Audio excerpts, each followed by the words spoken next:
سر آپ دو قومی نظریے کو پاکستان کی فاؤنڈیشن سمجھتے ہیں؟ جس مشن پہ وہ نکلے تھے اس میں، اور جو 14 اگست 1947 کو وجود میں آیا، وہ اوریجنل تھاٹ وہ نہیں تھی، وہ بعد کی جو ہے ڈیولپمنٹس کچھ ایسی ہوئی جس میں وہ پھر جو ہے وہ سامنے آ گیا.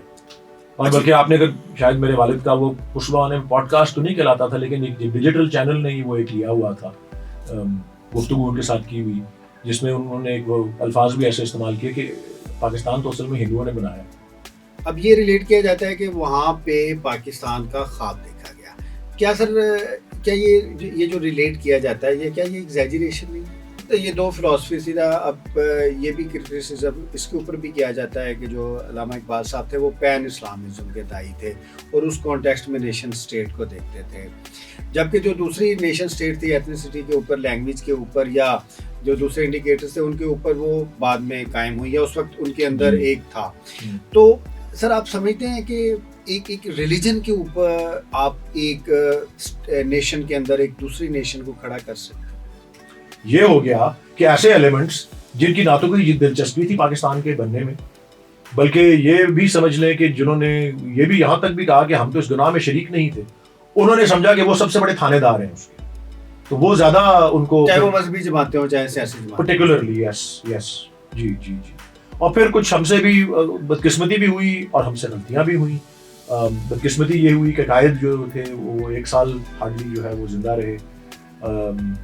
دوسرا اس کے بعد کی لیڈرشپ جو تھی وہ پھر لیاقت علی خان صاحب جو ہے، نوابزادہ لیاقت علی خان، ان کو جو ہے اسیسنیٹ کر دیا گیا. آئین سازی نہیں ہو سکی، بر وقت نہیں ہو سکی. پھر وہ والا دور بھی آتا ہے نوابزادہ لیاقت علی خان کے مرڈر اور اسیسنیشن کے بعد، جب کتنا سال تھا، 14 مہینے میں 5 پرائم منسٹرز پاکستان نے بدلے تھے، جس پہ نہرو نے کہا تھا کہ میں دھوتیاں نہیں اتنی بدلتا جتنا پاکستان جو ہے وہ اپنا سربراہ جو ہے حکومت بدل دیتا ہے.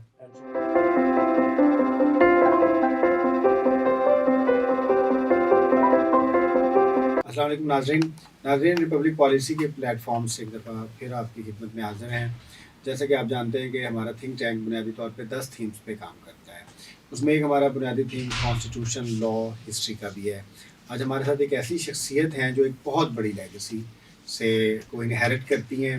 مصور پاکستان علامہ اقبال صاحب کے پوتے ہیں. ولید اقبال خود لائر بھی ہیں، پولیٹیشین بھی ہیں اور بہت اچھے رائٹر بھی ہیں. سر آپ کو بہت شکریہ ہمیں ٹائم دینے کا. جی ویلکم جی، thank you for inviting me. Sir ٹھیک ہیں آپ؟ سر فٹ فاٹ ہیں سر؟ جی. کیسا چل رہا ہے سر؟ بس جس طرح بھی ہے آپ کے سامنے ہے. اور آپ نے کانسٹیٹیوشن یا آئین کی بات کی، تو میں کیونکہ امریکہ سے تعلیم یافتہ ہوں، قانون کے اس پہ اعلیٰ تعلیم کے حد تک، تو وہاں پہ جو ایک مکتبہ فکر ہے قانون اور آئین کے بارے میں، جس کو اوریجنلسٹ کہا جاتا ہے، اس میں، اور حالیہ تاریخ میں ان کے ایک سپریم کورٹ جج بھی گزرے ہیں جن کا نام انٹونینس کا لیا تھا، وہ اس کے بہت بڑے علم بردار تھے. اس کا جو اس سارے مکتبہ فکر یا اسکول آف تھاٹ کا جو ہے بنیادی، یا سمجھ لیں ان کا جو کلیدی جو ایک اصول ہے، یا وہ جس پہ بنیاد، جس پہ وہ کھڑے اپنے اس پہ کھڑے ہیں موقف پر، وہ یہی ہے کہ اگر ایک ملک اپنے آئین پر، جو اس نے خود اپنے آپ کو دیا ہوا ہے، ہم اپنے آئین کو بھی دیکھیں اگر، تو اس کی جو تمہید ہے یا اس کا پریمبل ہے جو 1973 کا آئین ہے، تو وی دا پیپل، وہ اینڈ میں آتا ہے، through our chosen representatives do give into ourselves this constitution. تو یہ جو اپنے آپ کو ہم دے رہے ہیں یہ آئین، جب اس پہ عمل درآمد نہ کرے اگر ایک ملک، تو پھر وہ ڈسینڈ، وہ اس انگریزی میں یہ کہتے ہیں ڈسینڈز انٹو کیوس اینڈ ٹیرنی، تو وہ افراتفری اور جبر کا شکار ہو جاتا ہے. سر اب ہم اپنی گپ شپ کو تھوڑا آگے لے کے جاتے ہیں، تھوڑی انٹلیکچوئل گپ شپ ہے، ہسٹوریکل کانٹیکسٹ میں جاتے ہیں. سر پاکستان سر قائم ہوا تو یہ ہم نے جو پڑھا ہے یا جو ہمیں پڑھایا گیا ہے وہ 2 قومی نظریے کے اوپر پڑھایا گیا ہے، کہ ایک 2 قومی نظریہ تھا کہ ہندو اور مسلمان 2 علیحدہ سے قومیں ہیں، اور لیڈ کیا گیا اس نظریے کو. لیکن اس کے اوپر کرٹیسزم بھی ہے. سر آپ 2 قومی نظریے کو پاکستان کی فاؤنڈیشن سمجھتے ہیں سر؟ جی، وہ بالآخر جا کے اس کی فاؤنڈیشن بن گیا. یہ ضروری نہیں ہے کہ جب وہ تصور اس تصور کو شاید ایک زیادہ شکل پہلی دفعہ دینے والے جو تھے وہ سر سید احمد خان تھے، اور اس کے بعد پھر علامہ اقبال، قائد اعظم، سب نے وہ کیا. اور میں نے جس طرح کہا بالآخر وہ اس کی بنیاد تو بنا، لیکن اوریجنلی جب وہ سوچا گیا تھا تو ضروری نہیں ہے کہ وہ اس شکل میں جو ہے اس کو دیکھا جا رہا تھا. بلکہ اگر آپ میں کم از کم دو جو تاریخ یا مورخ ہیں آپ سمجھ لیں، ایک زندہ ہے، ایک بقید حیات ہے اور ایک نہیں ہے، اگر آپ ان کی دو ہی بنیادی تصانیف پڑھیں اسی موضوع کے اوپر، ایک ہے عائشہ جلال، ڈاکٹر عائشہ جلال. ان کی غالباً پہلی اشاعت جو تھی وہ قائد اعظم پر ہی تھی، دا سول اسپوکس مین. اور دوسرے ہیں جو اب اس دنیا میں نہیں ہیں، وہ سابق ایک وزیر خارجہ جو ہندوستان کے تھے، جشونت سنگھ. ان کی کتاب ہے، اس کا عنوان ہے جنا انڈیا انڈیپینڈنس یا انڈیا جنا انڈیپینڈنس. وہ دونوں جو ہیں وہ کچھ ان میں ایک بات جو ہے مشترک ہے، اور عائشہ جلال نے اپنے انٹرویوز میں بھی کافی اس بات پہ زور دیا ہے کہ جو قائد اعظم جس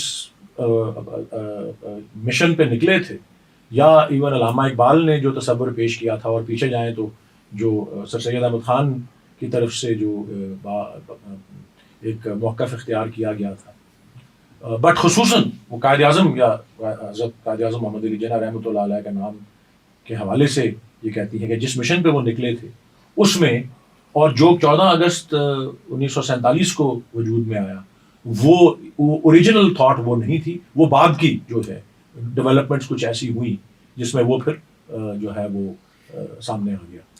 اور بلکہ آپ نے اگر شاید میرے والد کا وہ پشوا نے پوڈ کاسٹ تو نہیں کہلاتا تھا، لیکن ایک ڈیجیٹل چینل نے ہی وہ ایک لیا ہوا تھا، گفتگو ان کے ساتھ کی ہوئی، جس میں انہوں نے ایک وہ الفاظ بھی ایسے استعمال کیے کہ پاکستان تو اصل میں ہندوؤں نے بنایا تھا.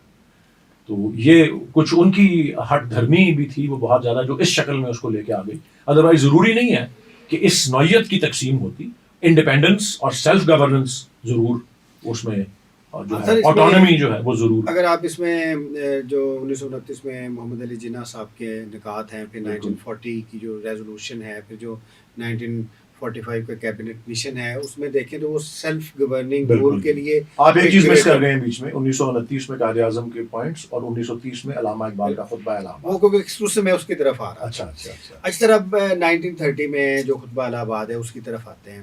اب یہ ریلیٹ کیا جاتا ہے کہ وہاں پہ پاکستان کا خواب دیکھا گیا. کیا سر، کیا یہ جو ریلیٹ کیا جاتا ہے، یہ کیا یہ ایگزیجریشن نہیں ہے؟ آئی ڈونٹ نو ایگزیجریشن ہے یا نہیں ہے، لیکن ایک تو دا تھنگ از کہ ایک تو وقت وہ اس طرح کا تھا، دوسرا شخصیت ایسی انوالو تھی جو کہ ڈاکٹر محمد اقبال یا ان کو علامہ اقبال، زیادہ ان کی زندگی میں تو ان کو ڈاکٹر صاحب ہی کہتے تھے. تو وہ ایک پرسنالٹی اس طرح کی تھی. پھر وہ جس اس وقت صدارتی خطبہ دے رہے تھے، president of the All India Muslim League. So اس طرح کا تصور ہو سکتا ہے اور لوگوں نے بھی کسی نہ کسی روپ میں جو ہے پیش کیا ہو، لیکن اس اسٹیچر کی شخصیت اور اس قسم کے پلیٹ فارم، آل انڈیا مسلم لیگ کا سالانہ اجلاس 29 دسمبر 1930، ڈاکٹر محمد اقبال اس کو پیش کر رہے ہیں. اور پھر وہ یہ نہیں ہے کہ ایسے ہی فی البدیہی کوئی بات ہے، وہ لکھ کے تیار کر کے انگریزی میں وہ خطبہ لے کے آئے. وہ تو بڑا اسپیسیفک ہے.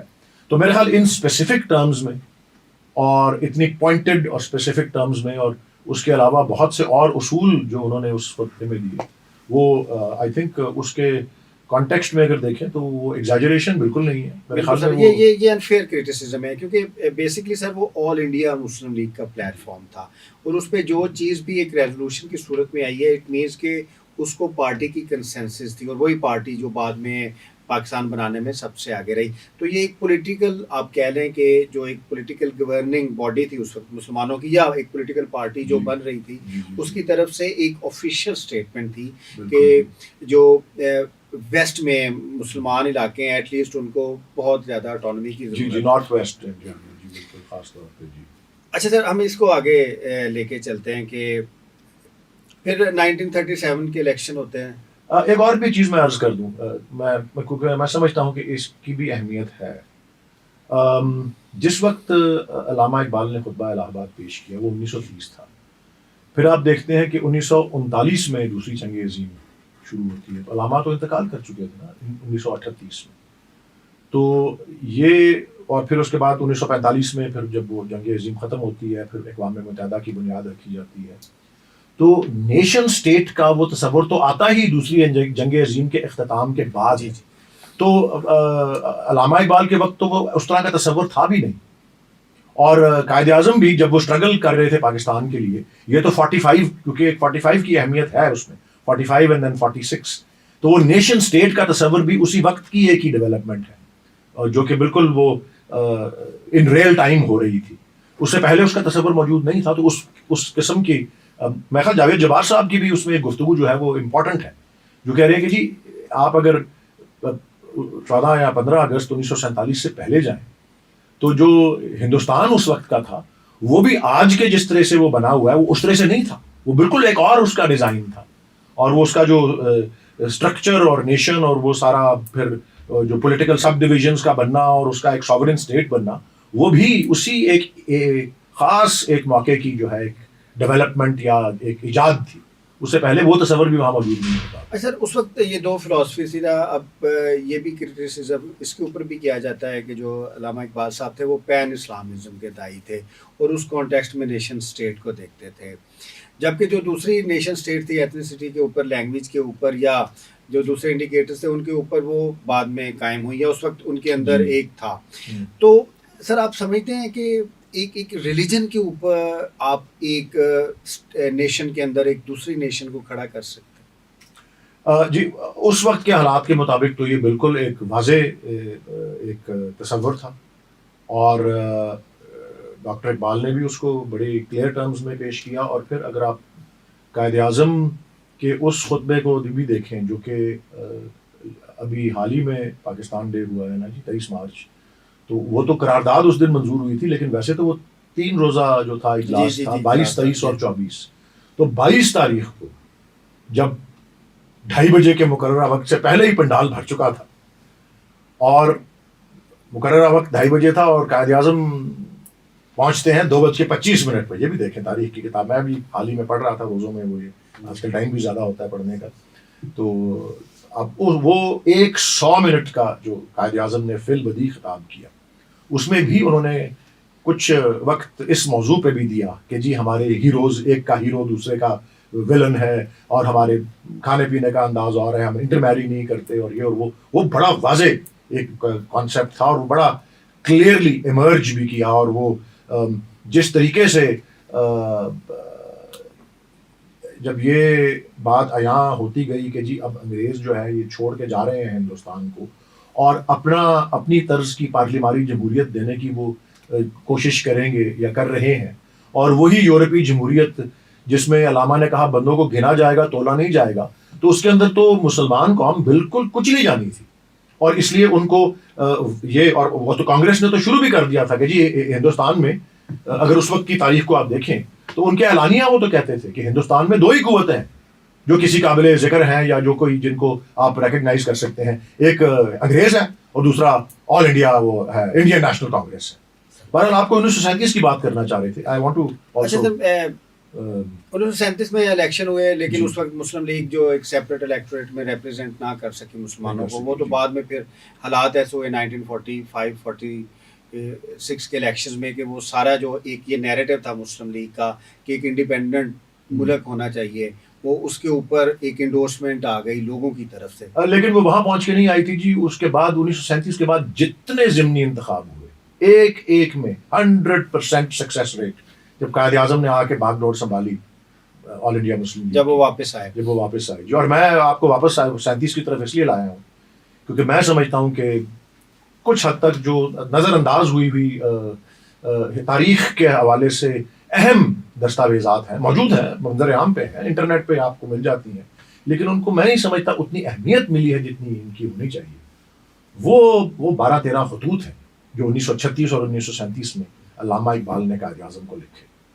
قائد اعظم خود جو ہے وہ ان کو شائع کرنے والے تھے, اور انہوں نے اس کا دیباچہ بھی لکھا, اور وہ آئی تھنک اس کا انہوں نے جو سارا ان کا قائد اعظم کی جو اس وقت جب وہ آئی تھنک 1945 ہی میں وہ شائع ہوئے تھے, اور انہوں نے اس کی جو ساری آمدن تھی وہ آل انڈیا مسلم لیگ کے لیے ہی, اس کو پروسیڈز جو تھیں اس کی سیلز کی وہ اس کے لیے مختص کی. اور اس میں یہ بھی لکھا کہ میرے پاس اس وقت کوئی سیکرٹری نہیں تھا اور میں ریکارڈ نہیں رکھتا تھا, تو اور میں نے ڈاکٹر اقبال کی فیملی یا ان کے اس وقت تو انتقال کر چکے تھے وہ, سے بھی رجوع کیا ہے، لیکن ان کے پاس بھی کوئی ریکارڈ نہیں ہے کہ جو قائد اعظم نے ان کے جواب میں خطوط لکھے علامہ کو، ان کا کوئی ریکارڈ نہیں پایا جاتا. لیکن چلے وہ نہ بھی صحیح، لیکن علامہ نے جو باتیں اس میں کی ہیں، اور وہ میں آپ اب ٹو نیشن تھیوری کا آپ کو ذکر کر رہے ہیں نا، اور دو قوموں کی بات، یہ اس سے تھوڑا سا ایک منسلک بات ہی ہے، لیکن ایک ہٹ کے ہے، لیکن میں سمجھتا ہوں کہ بہت اہمیت کی حامل ہے. اس کے لیے میں جو ایک بنیادی بات کہنا چاہتا ہوں وہ یہ ہے کہ جب آپ ان خطوط کا جائزہ لیتے ہیں، اور اس میں 2-3 باتیں نمایاں طور پہ ہیں، اور ان میں سے ایک یہ ہے جو میں اس کو تشریح کر سکا ہوں، اور وہ شاعر یہ کہہ رہا ہے والی بات نہیں ہے. شاعر تو علامہ ضرور تھے، لیکن انہوں نے یہ نثر میں لکھا ہے، پولیٹیکل فلاسفر تھے، اور وہ پولیٹیکل، یہ ان کی پولیٹیکل فلاسفی واضح ہے. ان خطوط سے مجھے بالکل روز روشن کی طرح یہ بات واضح ہوتی ہے کہ ان کا مقصد پاکستان کو بنانا یا ایک سیلف گورن کرنے والا جو ان کا تصور تھا اس وقت تک جو آ گیا ہوا تھا 1930 کے خطبے کے 6-7 سال بعد والے اس پیریڈ میں، کہ جی ہمیں یہ سیلف گورننس اس لیے چاہیے تاکہ مسلمانوں کی، ہندوستان کے مسلمانوں کی اکنامک ایمانسیپیشن ہو سکے. وہ بھوک کے مسئلے کو جو ہے ایڈریس کرنا چاہیے، لکھ کے کہہ رہے ہیں کہ یہ بھوک کا مسئلہ ہے اور ہم اس کو کس طرح ایڈریس کریں. اور وہ کہہ رہے ہیں ایک خاص جو ان کا خط ہے 29 مئی یا 28 مئی 1937 کا، اپنی وفات سے 1 سال قبل تقریباً، اس میں وہ کہہ رہے ہیں کہ میں نے بڑی کیئرفل اسٹڈی کے بعد، یہ قائد اعظم کو مخاطب کر کے کہہ رہے ہیں، ڈیئر مسٹر جناح، ہر خط کا ابتدائیہ ہے، اور آخر میں یورز سنسیئرلی محمد اقبال، اس طرح ہی لکھ رہے ہیں. تو اس میں یہی کہہ رہے ہیں کہ بڑی کیئرفل اسٹڈی کے بعد میں اس نتیجے میں پہنچا ہوں کہ یہ جو سسٹم ہے سوشل ڈیموکریسی کا، جس طرح سے اسکینڈینیوین کنٹریز میں پایا جاتا ہے، اس میں کچھ معمولی رد و بدل اگر کر دیا جائے اور اسلام کی روح سے اگر اس کو دیکھیں تو وہ کوئی انقلابی حیثیت نہیں رکھتا، بلکہ وہ علامہ کے الفاظ ہیں it is a return to the original purity of Islam, کہ وہ اسلام کی اصل پاکیزگی کی طرف واپس لوٹنے کے مترادف ہے سوشل ڈیموکریسی کا سسٹم. اور وہ کہتے ہیں کہ اسلامک اکنامک سسٹم جو انہوں نے اسٹڈی کیا، وہ کہتے ہیں کہ بھوک کے مسئلے کو، سبسسٹنس کے مسئلے کو، یہ جو سماجی انصاف ہے اس کے مسئلے کو ہر لحاظ سے ایڈریس کرتا ہے. لیکن وہ کہتے ہیں انہی خطوط میں کہ اس نظام کو لاگو کرنے کے لیے ہمیں بااختیار ہونا ضروری ہے. We have to be in a position where we are self governing, اور اسی نظام کو تبھی لا سکیں گے. اور ونس اگین وہ ضروری نہیں تھا کہ وہ اسی روپ میں آتا جو کہ 1947 کے 14 اگست کو آیا ایز عائشہ جلال سے، کہ وہ آٹونومی اور سیلف گورننس کے ذریعے ود ان لارجر کنفیڈریشن بھی آ سکتا تھا. سر یہ پورا، لیکن یہ ساری کتابی باتیں ہیں، جو ہونا تھا وہ ہو گیا. ہاں سر، یہ ایک پیٹرن ہے، پہلے آٹونومی کی بات ہوئی، پھر سیلف گورننس کی بات ہوئی، پھر بعد میں ظاہر پارٹیشن کی بات ہوگی. یہ ایسے ہی سر، یہ پیٹرن ایسے ہی چلتا ہے کہ جب لوگ اپنے لیے پولیٹیکل رائٹس مانگتے ہیں، اگر پہلے سٹیپ پہ ان کو پولیٹیکل رائٹس نہ ملیں تو پھر دوسرے سٹیپ پہ وہ اسٹرگل کرتے ہیں، پھر تیسرے پہ وہ الٹیمیٹلی وہ سیپریشن پہ چیزیں چلی جاتی ہیں. سر اب 1947 کے بعد ہم کرتے ہیں، کیونکہ سر 1947 تک جو ورکنگ سینٹیمنٹ تھا موومنٹ آف پاکستان کا، وہ ریلیجن تھا. لوگ اس کو مانیں یا نہ مانیں، لیکن عوام کی بڑی تعداد یا جو آپریشنل ہوا وہ یہی تھا کہ 2 مختلف مذاہب کے لوگ علیحدہ علیحدہ ریاستوں میں رہیں گے. 1947 کے بعد جو ورکنگ سینٹیمنٹ تھا موومنٹ کا، ریلیجن، وہ سبسائڈ ہو گیا، کیونکہ وہ تو ریلیجن کے اوپر تو ریاست کھڑی ہوگی، پاکستان بھی قائم ہو گیا، کیونکہ ایک انٹرنیشنل اگر آپ کمپیریزن کریں تو اسرائیل بھی اسی فیز میں گزر رہا تھا، ڈفرینٹ پولیٹیکل فلاسفیز بھی دنیا میں تھی. تو جیسے سر ریلیجن جو ہے وہ سبسائڈ ہوا ورکنگ سینٹیمنٹ کے طور پہ، اب تو نیشن نے آگے چلنا تھا، اس میں اب فیئر جسٹس چاہیے تھا، اس میں پھر فردر اٹانومی، کیونکہ پاکستان ایک فیڈریشن کے طور پہ وجود میں آیا تھا، اس میں جسٹس چاہیے تھا، انسٹیٹیوشنل سپورٹ چاہیے تھی، وہ لینگویج کے ایشوز تھے، کلچرل آئیڈینٹیٹیز کے ایشو تھے. اب یہاں سے ایشو ہوتا ہے. اس کے بعد بھی ہم نے ریلیجن کے ذریعے پوری ریاست کو جوڑنے کی کوشش کی، حتیٰ کہ فیڈریشن کے دوسرے فیکٹرز کی امپورٹنس زیادہ ہو گئی تھی. ریلیجن کا جو ورکنگ سینٹیمنٹ تھا وہ تو پورا ہو گیا تھا. بالکل ہو گیا تھا جی، پورا. اور آئی تھنک اس پوائنٹ پہ جا کے ایک تو دیکھیے جی، پاکستان جن حالات کے اندر وجود میں آیا، اور اگر آپ اس وقت کے جو دیکھ لیں کہ پارٹیشن کے بعد جو آزاد پاکستان اور آزاد ہندوستان جو ہے، ان میں جو اثاثوں کا جو تقسیم ہوتی ہے اس کے حوالے سے، اور باقی جو دیگر اور آپ انڈسٹری دیکھ لیں، ریسورسز کو دیکھ لیں، یہاں تک کہ وہ جو انڈیا ہاؤس لائبریری کی کتابیں ہیں اس کی تقسیم میں سب میں پاکستان کو شارٹ چینج کیا گیا. اور پاکستان کے لیے ایکچولی جو وہ فیز تھا آئی تھنک پاکستان کی قیادت کے لیے، اور یہ میں آپ کو اپنی رائے دے رہا ہوں، وہ تو فیز سروائیول کا تھا. بیکاز وہ تو بار بار وہ جب آپ دیکھتے ہیں جب انڈین انڈیپینڈنس ایکٹ بھی برٹش پارلیمنٹ میں ڈسکس ہو رہی تھی تو اس وقت بھی اور ادروائز بھی یہاں پہ مقامی بھی جو انڈین نیشنل کانگریس کے لیڈرز تھے وہ تو کہتے تھے کہ یہ پریکٹیکلی نہیں ہے یہ آئیڈیا، اور یہ ابھی دیکھنا 4-6 سال کی بات ہے، یہ واپس بھاگے ہمارے پاس ہی آئیں گے، دے ول جوائن اس اگین. تو پاکستان کا تو سروائیول کا مسئلہ تھا، اور وہ سروائیول بھی ایسے سرکمسٹانسز میں جہاں پہ وہ آپ اس میں پھر بہت سے اور فیکٹرز آ جاتے ہیں. وہ جو کشمیر کا مسئلہ آ گیا، اس کی ایکسیشن کا، پھر جس طرح سے سرل ریڈکلف نے وہ ڈویژن کیا خاص طور پہ یہ پنجاب کے حوالے سے، اور پھر وہ گرداسپور اور پٹھان کوٹ جو میجورٹی ڈسٹرکٹس تھے وہ ادھر دے دیے، اور اس کے بعد وہ قتل و غارت جو ہوئی، نہ صرف وہ بلکہ وہ جو سارا ایکسیس تھا رسائی کشمیر تک، یہ ساری چیزیں ان سب کا سامنا بھی تھا پاکستان کو، وسائل کی کمی کا سامنا بھی تھا. اور پھر دوسری جنگ عظیم تھی تو آپ انٹرنیشنل کانٹیکسٹ میں بھی دیکھیں کہ ایک طرف جنگ سے تباہ و برباد ہوا سوویت یونین، 2 پاورز تھے نا، سوویت یونین، اور دوسری طرف وہ ایک دور بیٹھا اور جنگ سے جو ہے بالکل بہت کم جس پہ کوئی اس کا اثر ہوا وہ امریکہ. تو پھر پاکستان میں وہ ایک کیمپ میں جانے کا وہ سلسلہ بھی شروع ہو گیا، وہ بھی ایک طرح کی مجبوری ہی تھی کیونکہ ایکسٹراڈنری سرکمسٹانسز تھے اور سروائیول کا بالکل سروائیول کا ایشو تھا. تو اس سارے پروسیس میں میں سمجھتا ہوں کہ بہت سی پرائیورٹیز پھر اوپر نیچے ہوں گے، اور اس میں یہ ہو گیا کہ ایسے ایلیمنٹس جن کی نہ تو کوئی دلچسپی تھی پاکستان کے بننے میں، بلکہ یہ بھی سمجھ لیں کہ جنہوں نے یہ بھی یہاں تک بھی کہا کہ ہم تو اس گناہ میں شریک نہیں تھے، انہوں نے سمجھا کہ وہ سب سے بڑے تھانے دار ہیں اس کے، تو وہ زیادہ ان کو، چاہے وہ مذہبی جماعتیں ہوں چاہے سیاسی جماعتیں، پرٹیکولرلی یس جی. اور پھر کچھ ہم سے بھی بدقسمتی بھی ہوئی اور ہم سے غلطیاں بھی ہوئیں. بدقسمتی یہ ہوئی کہ قائد جو تھے وہ 1 سال ہارڈلی جو ہے وہ زندہ رہے. دوسرا اس کے بعد کی لیڈرشپ جو تھی وہ پھر لیاقت علی خان صاحب جو ہے نوابزادہ لیاقت علی خان، ان کو جو ہے اسیسنیٹ کر دیا گیا. آئین سازی نہیں ہو سکی، بر وقت نہیں ہو سکی. پھر وہ والا دور بھی آتا ہے نوابزادہ لیاقت علی خان کے مرڈر اور اسیسنیشن کے بعد، جب کتنا سال تھا، 14 مہینے میں 5 پرائم منسٹرز پاکستان نے بدلے تھے، جس پہ نہرو نے کہا تھا کہ میں دھوتیاں نہیں اتنی بدلتا جتنا پاکستان جو ہے وہ اپنا سربراہ جو ہے حکومت بدل دیتا ہے، and so on and so forth. تو وہ ساری بس وہ سارا مڈل اپ ہو گیا، پرائیورٹیز کچھ اوپر نیچے ہو گئیں. اس میں ذرا میرے خیال میں لیڈرشپ نے we could not take vital and critical decisions. Yes, but also one other thing. I think our decisions and our vision became a bit short term. اس کے برعکس اگر آپ دیکھیں کہ ہندوستان کی لیڈرشپ جو تھی اس نے لانگ ٹرم ویوز لیے، اور اس نے آئین سازی کے اوپر اس نے بہت سے 1951 میں ان کا آئین سازی کے حوالے سے، تعلیم کے حوالے سے آپ دیکھیں کہ مطلب آپ دیکھیں کہ ان کی لیڈرشپ نے، میں چھوٹی سی ایک ایگزامپل دیتا ہوں کہ انہوں نے 1985 میں آزادی سے 2 یا 3 سال بعد یا شاید اس سے بھی پہلے پورا ایک کمیشن یا ایک کمیٹی بنائی لائبریریز کے حوالے سے اور تعلیم کے فروغ کے حوالے سے. مطلب ہم اپنے ان فائٹنگ کے اندر لگے ہوئے تھے، وہاں وہ کام ہو رہے تھے، اور انہوں نے پھر ایک بڑی انورڈ لکنگ سی اکانومی بنائی.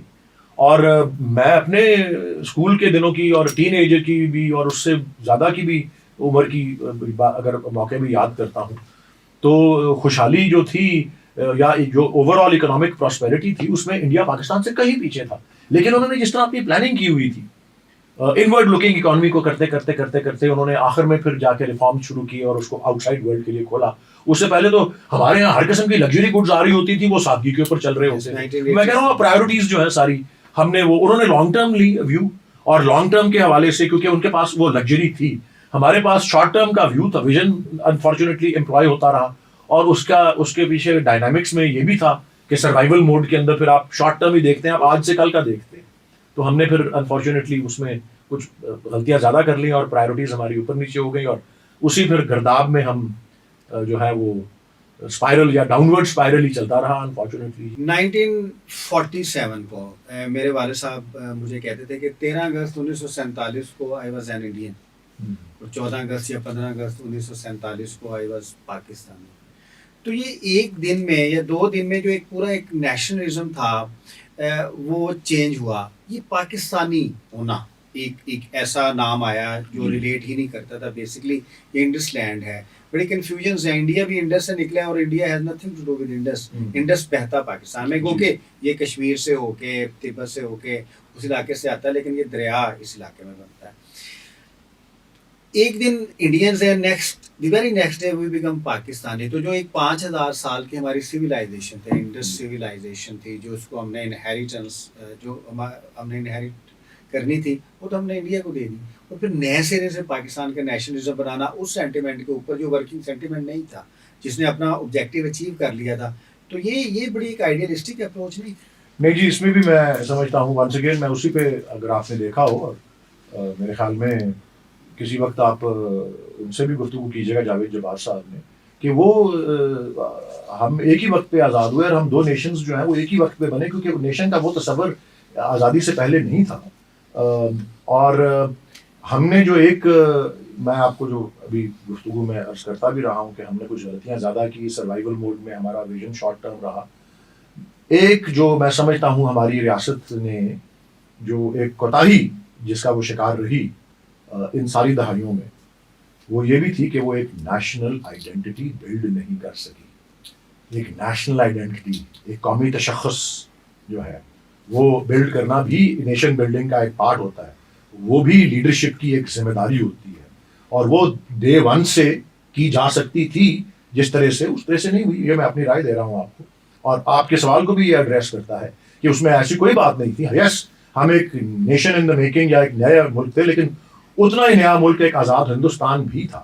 ان کی نیشنل آئیڈینٹی کا طریقہ کار جو ہے انہوں نے اور اپنایا. ہم نے نیشنل آئیڈینٹی کو جو ہے وہ اس طرح سے سینٹرلائز کرنے کی, یا وہ ڈسپیٹ ہو گئی, یا اس طرح سے نہیں بن سکی. اور ایک فیڈرل سٹرکچر, بائی دا وے, اگر آپ دیکھیں قائد اعظم کی جو 14 نکات ہیں, ان میں پہلا نقطہ جو ہے وہ یہی ہے کہ فیوچر کانسٹیٹیوشن فیڈرل ہوگی, اور ریزیڈیوری پاورز جو ہیں وہ پروونسز میں ویسٹڈ ہوں گے. اور آپ کو اندازہ ہے کہ الہ آباد کے خطبے میں 1 سال بعد علامہ نے بھی ایگزیکٹلی یہی بات کی. ان کے بھی 1-4 لائنیں اسی موضوع کے اوپر ہیں. تو اس فیڈرل سٹرکچر کو بھی ہم ٹھیک طرح نہیں سنبھال سکے, فیڈرلزم میں نہیں سکے سر ہم. جی اچھا سر, لیکن اگر ہم دیکھیں 19 جو پہلا ہمارے پاس لیجسلیٹو ڈاکومنٹ آتا ہے, جو پہلی کانسٹیٹوئنٹ اسمبلی تھی, لیجسلیشن بھی ہے, کانسٹیٹیوشنل امپورٹنس بھی ہے, وہ آبجیکٹو ریزولوشن کی ہے, قرارداد مقاصد کی. اس میں بھی فیڈرل سٹرکچر اور پروونشل اٹانومی اور انڈیپینڈنس آف جوڈیشری کی بات ہوئی ہے. سر, جو پاکستان کا, اگر آپ پاکستان کے پہلے ایرے کو بیوروکریٹک ایرا کہتے ہیں, 1947 سے لے کے 1956 کا ایرا, اس کے بعد پھر اس کو ملٹری ایراز میں ہم لے جاتے ہیں. ہمارا پولیٹیکل ایرا شروع ہی نہیں ہوتا. پاکستان بننے کے 25 سال تک ہمارا کوئی پولیٹیکل ایرا نہیں آیا کہ جہاں پہ پولیٹیشینز کو امپاور کیا ہو. جبکہ انڈیا میں آپ دیکھیں کہ وہاں پہ جو امپاورمنٹ ہوئی وہ بنیادی طور پہ پولیٹیشینز کی ہوئی ہے, تاکہ کلونیل سسٹم میں it was bureaucracy, it was non political actors which were more powerful. تو ہم جو ایک پولیٹیکل ٹرانسفارمیشن تھی 1971 تک, وہ نہیں کر سکے, اور کرٹس کہتے ہیں کہ یہ ہماری سب سے بڑی ناکامی. جی, ناکامیاں اور بھی تھیں, بٹ یس, یہ سب سے بڑی ناکامی میں ضرور اس کو تسلیم کرتا ہوں کہ ایک آئینی جمہوری, ایک حقیقی آئینی جمہوری نظام جو ہے اس کو ہم نہیں لا سکے. اور ہمارا پہلا جسے کہتے ہیں ایڈلٹ فرینچائز سے ہوا ہوا الیکشن جو ہے وہ تو 1970 میں ہی ہوا, اور اس کے بعد پھر انسرجنسی شروع ہو گئی اور وہ سارا سلسلہ. اور اب کیونکہ حال ہی میں اب یہ ہمیں بھی ان چیلنجز کا سامنا ہے, جس طرح بلوچستان میں یہ جعفر ایکسپریس کا سلسلہ ہوا, اور وہ تو ایک بڑا دلچسپ اور تفصیلی مضمون میں نے کچھ اس کے ہی آنے والے 1 آدھے ہفتے بعد پڑھا, جو کہ اسٹریٹجک اسٹڈیز اور ڈیفینس کے انالسٹ ہیں عامر رانا, انہوں نے لکھا ہوا تھا. اور وہ کوئی 286 صفحے کی ایک رپورٹ ہے جو انٹرنیشنل ماہرین نے کاؤنٹر انسرجنسی پہ بنائی ہوئی ہے. تو وہ 1971 میں پاکستان کے ساتھ جو 2 لخت ہونے کا جو المیہ تھا, اس کو بھی اس میں انالائز کیا ہوا ہے, کیونکہ کاؤنٹر انسرجنسی کی جو انہوں نے اسٹڈیز دنیا بھر کی ہوئی ہیں, اور اس میں انہوں نے 2 ریزنز بتائے ہیں کہ اس کے یہ نتیجہ کیوں نکلا. اور پہلا تھا ایکسیسو یوز آف فورس, اور دوسرا تھا the suppression of the democratic process. کہ جی اب جب الیکشن ہو گیا, رائے عامہ جو ہے وہ سامنے آ گئی, اس کو ملحوظ خاطر ہی نہیں لایا گیا, اسے کسی خاطر میں نہیں لایا. تو یس, میں سمجھتا ہوں کہ جی ہم وہ کر کے بھی ایک پروسیس اس کو پھر ہم اس کے منطقی انجام تک نہیں پہنچا سکے تو پاکستان جو ہے وہ 2 لاکھ نہ ہو. اچھا اس میں اور اگر آپ دیکھیں کہ جو اس وقت میں سمجھتا ہوں کہ اگر اس وقت کے جو 6 نکات جس میں مجیب الرحمان کے ساتھ وہ جو بھی اگر کنسپریسی ہو جو کچھ کیا, اگر آپ 18ویں ترمیم کے پاس اوپر آ جائیں, اس چھوٹا موٹا اگر وہ مجیب الرحمان کی ان 6 پوائنٹس کو تبدیل کریں تو وہ اسی پوائنٹ پہ آتا ہے. وہ زیادہ وہ آٹونومی مانگ رہے تھے اور کیا مانگ رہے تھے, جو کہ آپ نے دے دی 18th امینڈمنٹ میں. آپ نے کنکرنٹ لیجسلیٹو لسٹ کو جو ہے abolish کیا اور ایگزیکیوٹو پاورز کو بڑھا دیا, تو وہ اس سے ملتا جلتا ہے. آپ اس وقت بھی کر سکتے تھے, اور پرووائڈیڈ کہ یہ ایک ول ہوتی, پولیٹیکل ول ہوتی, لیکن وہ انفارچونیٹلی نہیں تھی. سر اس میں ناکامی پولیٹیشینس کی بھی ہے, اور وٹ آئی تھنک کہ سر کسی بھی سیاسی نظام کے 2 حصے ہیں. ایک اس کا پولیٹیکل پارٹ ہے جہاں پہ سیاسی جماعتیں پولیٹیکل پروسیس میں حصہ لیتی ہیں, پھر دے کم ان ٹو پاور. ظاہر ہے اس کا پورا پروسیس کا مقصد پاور میں آنا ہے. پاور کے بعد سیاسی نظام کا دوسرا حصہ شروع ہوتا ہے جو کہ گورننس کا ہے. آپ نے اچھی گورننس کرنی ہے اور آپ نے امپلیمنٹ کرنا ہے اپنا پولیٹیکل ڈیزائن تاکہ گورننس بہتر ہو سکے. اب سر جو ہمارا پولیٹیکل پروسیس ہے اس میں بھی یہ کرٹیسزم کیا جاتا ہے کہ وہ ملٹری نے اور دوسری جو فورسز ہیں اس یہ اسٹیبلشمنٹ ہے اس نے اس طریقے سے نہیں ہونے دیا جس طریقے سے ہونا چاہیے. اور ایک یہ بھی اس کا کاؤنٹر آرگومنٹ یہ آتا ہے کہ جو پولیٹیشینس تھے دے ور ناٹ ایبل انف. یہ 2 ایک آتے ہیں. اور اگر آپ گورننس پارٹ دیکھیں, کیونکہ سیاسی جماعتیں بری طرح گورننس میں بھی ناکام ہوتی ہیں, اور وچ از دی مور امپورٹنٹ پارٹ اس میں, کیونکہ وہ بیوروکریٹک ہمارا گورننس سسٹم ہے. چاہے اگر ابھی کی مثال ہے, چاہے پی ٹی آئی کی گورنمنٹ ہے کے پی کے میں, چاہے نون لیگ کی ہے, چاہے پیپلز پارٹی کی ہے, تو وہ ایک بیوروکریٹک گورننس ماڈل ہے. اس میں بھی پولیٹیکل امپاورمنٹ اس لحاظ سے نہیں ہے, نہ پولیٹیکل پروسیس میں ہے نہ گورننس کے پروسیس میں ہے. حتیٰ کہ لیڈ تو دونوں پروسیسز کو ہمارے پولیٹیشینس نے کرنا ہے. تو آپ کے خیال میں یہ پولیٹیشینس کا قصور ہے یا وہ جو فورسز جو ان کو امپاور نہیں کرنا چاہ رہی تھی ان کا اس میں کردار زیادہ ہے؟ جی آئی تھنک دونوں کا اس میں ایک مکس ہی ہے, اور وہ مکس بھی ہے جو وہ کافی پرانا ہے, اور وہ آئی تھنک 50 کی دہائی سے کسی نہ کسی رنگ روپ میں جو ہے وہ سامنے آتا رہا ہے. اور پھر اب یہ جنرل مشرف نہیں, جب when he was running the country وہ کہا کرتے تھے پریس کانفرنسز میں لوگ ان کو, وہ ذرا ان کا تھا اسٹائل, ایک تو انہوں نے چینلز کو بھی وہی کیا شروع, اور وہ انفارمیشن آن براڈ کاسٹنگ والے اس کو سیکٹر کو ڈی ریگولیٹ کیا, آزاد کیا. تو وہ ان کو اکثر لوگ پٹ آن دا اسپاٹ کرتے تھے کیونکہ وہ اجازت دیتے تھے پریس کانفرنسز میں اس طرح کی چیزوں کی کہ جی یہ آپ جمہوریت کب لا رہے ہیں اور یہ کب کر رہے ہیں اور اس طرح کب پراپر بحال کب کریں گے آپ پروسیس کو کانسٹیٹیوشن واپس. تو وہ کہا کرتے ہیں میں جب کانسٹیٹیوشن چل رہی ہوتی ہے اور جب یہ پولیٹیکل کلاس ملک کو چلا رہی ہوتی ہے تو مجھے ہی پتا ہے فون کتنے آ رہے ہوتے ہیں مجھے وہ حزب اختلاف کے لوگوں کے, کہ پولیٹیکل جو کلاس کے لوگ ہیں وہ خود پھر جو ہے وہ اس کا بنتے ہیں پارٹ, اور وہ اس کو میچور نہیں ہونے دیتے.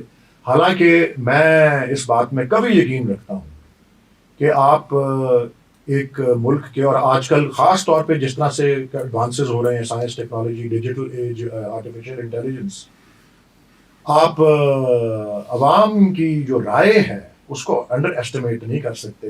کوئی شخص وہ جتنا مرضی پاپولر ہو, جتنا مرضی ہیرو ہو یا ہیروئن ہو, وہ اگر آ کے نظام حکومت کو ٹھیک نہیں سنبھالے گا, ووٹر اس کو نکال کے باہر پھینک دے گا. لیکن یہ اس کو پھینکنے دیتے نہیں ہیں, اس نوبت کو آنے نہیں دیتے.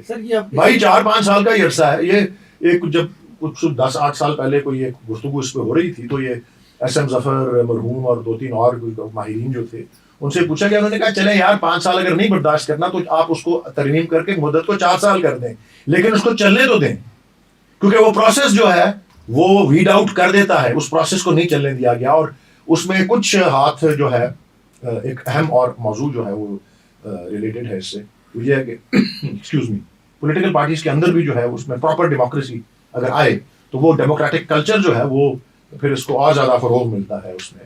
اگر وہ انورڈز جو ہے وہ جمہوریت لائیں گے تو پھر آؤٹ ورڈز بھی جو ہے اپنی پریکٹسز میں بھی جمہوریت ان کی جو ہے وہ رائج ہوگی. سر اب تھوڑا سا ہم سوسائٹی کی بات کرتے ہیں. ابھی تو ہم نے اس کا ایک پولیٹیکل اسٹرکچر یا اسٹیٹ اسٹرکچر کی بات کی. سر سوسائٹی ہماری بڑی اوپن رہی, گو کہ پاکستان جو قائم ہوا وہ مذہب کی بنیاد پہ ہوا, اور جو انڈیا کا ایک پارٹیشن ہوئی اس کا جو بنیادی فیکٹر تھا وہ ریلیجن تھا. لیکن یہ بڑی اوپن سوسائٹی رہی 1950s میں, 60s میں, 70s تک. اس لحاظ سے انتہا پسندی نہیں تھی, خاص طور پہ مذہبی انتہا پسندی نہیں تھی. لیکن جیسے ضیاء الحق صاحب آتے ہیں وہ ایک نیا ماڈل لے کے آتے ہیں. اس سے پہلے ایک تحریک چلی تھی پوری نفاذ مصطفیٰ کی، تو اس وقت سر ہماری سوسائٹی بھی تبدیل ہوتی ہے. جو ضیاء الحق کا ایرا ہے، بھٹو صاحب کا ایرا ہم بعد میں ڈسکس کرتے ہیں. آپ کے خیال میں اس نے جو ہماری ایک سوسائٹی ہے اس کی جو سوشو پولیٹیکل ساخت ہے جی اس کو نقصان پہنچایا ہے، یا اس نے اس کو کس طریقے سے مینوور کیا ہے کہ اب ہم انتہا پسندی دیکھ رہے ہیں پاکستان؟ میں سمجھتا ہوں کہ جی اس کو بہت زیادہ نقصان پہنچایا. اگر پاکستان کی تاریخ پہ اپنا جائزہ لیتا ہوں تو کسی ایک شخص، اگر ایک فرد واحد نے سب سے زیادہ نقصان جو پاکستان کو پہنچایا ہے وہ جناب ضیاء الحق ہے، اور ان کی پالیسیز اور ان کی ہر قسم کی جو پالیسی ہے، بھلے وہ پاکستان کے اندر جو کارروائی یا سرگرمیاں ان کی تھیں سیاسی یا جو انتظامی، یا بین الاقوامی سطح پر کہ جس طرح سے افغان وار کو ہینڈل کیا اور یہ اور وہ، اور جس طرح سے اس کی وجہ سے بھی جو شدت پسندی اور جس طرح سے آرمز اور ایمونیشن کی پرولیفریشن اور لائٹ آرمز کی پاکستان میں ہوئی، drug culture, all those things کی جتنے آج خاص طور پہ اگر ایولز آپ دیکھتے ہیں پاکستان جن کا شکار ہے سماجی سطح پر، ان کا بہت سا صحرا جو ہے وہ انہیں کے ساتھ جو ہے ہو جاتا ہے. مقابلہ بڑا سخت ہے. اگر اس سے پہلے چلے جائیں تو 1970 اور 71 کا سارے پاکستان کا دولخت ہونا وہ زیادہ نقصان تھا، اس کا بھی پھر ایک علیحدہ بحث نکل آتی ہے. لیکن یہ اس میں اتھارٹیرین اور ان ڈیموکریٹک رول جو ہوتا ہے اس سے نقصان ہی نقصان نکلتا ہے. فائدہ کی گنجائش جو ہے میں نے تو دیکھی ہے بڑی کم ہے یا نیگلیجبل ہے. اچھا سر، کیونکہ فیڈرلزم کے اوپر ہم کام کرتے ہیں کہ ہمارا تھیم ہے، federalism is very close to my heart. میں سمجھتا ہوں پاکستان فیڈرلزم کے بغیر نہیں چل سکتا. آپ بھی فیڈرلزم کے اوپر کام کرتے ہیں.